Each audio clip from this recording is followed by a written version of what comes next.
In this video, I'm going to take a look at Icelandic Fine Art's upcoming Hawker Harrier FA.2 release. The Sea Harrier is such an iconic aircraft that it's hard to understand why it's largely been ignored by mainstream model manufacturers in the all-important 1/32nd scale.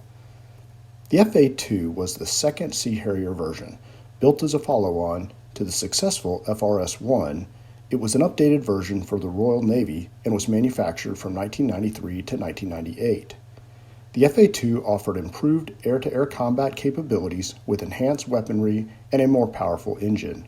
The aircraft was withdrawn from Royal Navy service in 2006. While Trumpeter has released a few versions of the Harrier in 1/32nd, including the AV-8B used by the U.S. and the RAF GR.3, no one has yet produced 1/32nd kits for the FA.2, FRS.1, or the GR.3. That is, until now.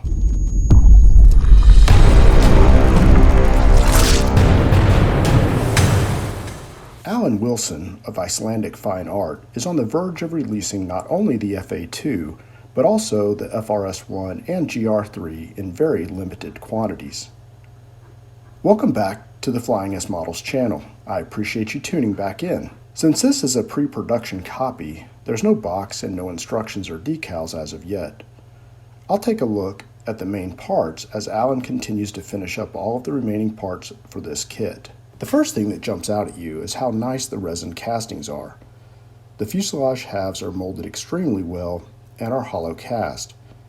Alan has achieved a very high level of finish in these castings as the exterior is extremely smooth and all of the fine raised and recessed details are very well captured.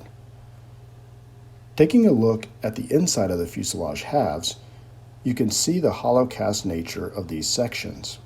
Alan is extremely focused on detail and quality and has taken the time to even fill in some of the areas along the lower fuselage seam that must have had some minor issues during the casting process. This is a really nice touch. There is also some nicely raised sidewall detail in the cockpit area that will look great once painted and weathered. Taking a quick look at the wings, they are equally as nice and are cast from very smooth white resin. Surface detail is scribed and very fine.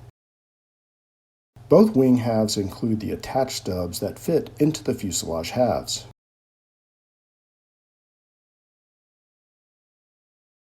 The cockpit tub has a lot of very fine detail that is hard to see given the color of the resin under my lights, but trust me, it's all in there.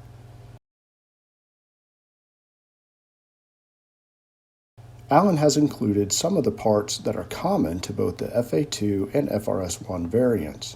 Let's take a quick look at those now. First is the ejection seat. Again, the castings are really nice, but the lighting with the color of the resin makes it hard to see all of the molded in detail. I'll spray some Tamiya Fine surface primer on a few of those parts at the end of the review to try to highlight better all of that detail. Here is the rear cockpit turtle deck closeout piece. The casting looks really nice, and the fit into the fuselage half seems pretty good. Next is a separate tail cone piece. It's also nicely molded with the appropriate vents and has a sturdy attach lug built in for securing it to the fuselage once those parts are closed up. The exhaust deflectors are molded as separate pieces and are very nicely detailed. The main wheels are also very nicely done and include great hub detail for the outside and brake detail for the inside. Again, a little harder to capture on the video given the color of the resin. Now I've been helping Alan out just a little bit by designing and printing some of the parts that are a little more complex from a casting perspective. The landing gear is one such part, and as you can see, it's a single piece design. It will be attached to the nose wheel using a small metal rod for the axle. The tail is a single piece assembly and reflects the same outstanding detail and surface finish captured by Alan's master making and casting abilities. Another part that was included in this pre-production sample is the air brake. It's well molded with some nice interior surface detail. There's a large single piece main gear well with an integral air brake housing. As with the other parts, there's an appropriate amount of detail added that will really look the part once painting and weathering is applied to help it stand out. Test fitting the part to the fuselage half is a bit challenging at this stage, only due to the fact that I have not cut out the thin resin covers that are cast in as part of the molding process. The engine intake shroud is exceptionally smooth. This is another area where I am supplying some 3D printed parts, namely the compressor fan face. This assembly will be glued to the molded in lip that Alan has placed inside of each fuselage half. Alan has designed a single piece wheel bay that also serves as the rear fuselage ramp to attach to the compressor fan shaft. It fits nicely within the cutouts that are built into the engine intake shroud. The whole unit provides an effective look to the complex engine intake of the Harrier. Let's dry fit the cockpit tub and see what the overall fit of the fuselage halves looks like with these main components installed. Keep in mind that I've done virtually no cleanup of the mating surfaces for the purposes of this initial review. Things look very good to me, with the only thing necessary being a little cleanup of the cockpit tub to make the fuse halves come more tightly together. So I've got the fuselage halves taped together now, and even without any cleanup, all it takes is a little pressure to get them to close up nicely.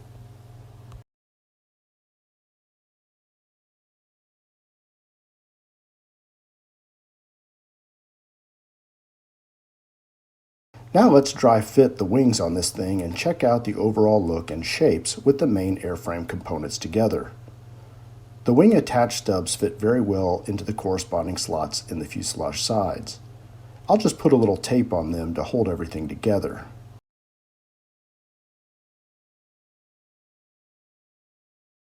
This is looking quite impressive, and even in 1/32, the kit is not too big to make handling on the bench a challenge during the build.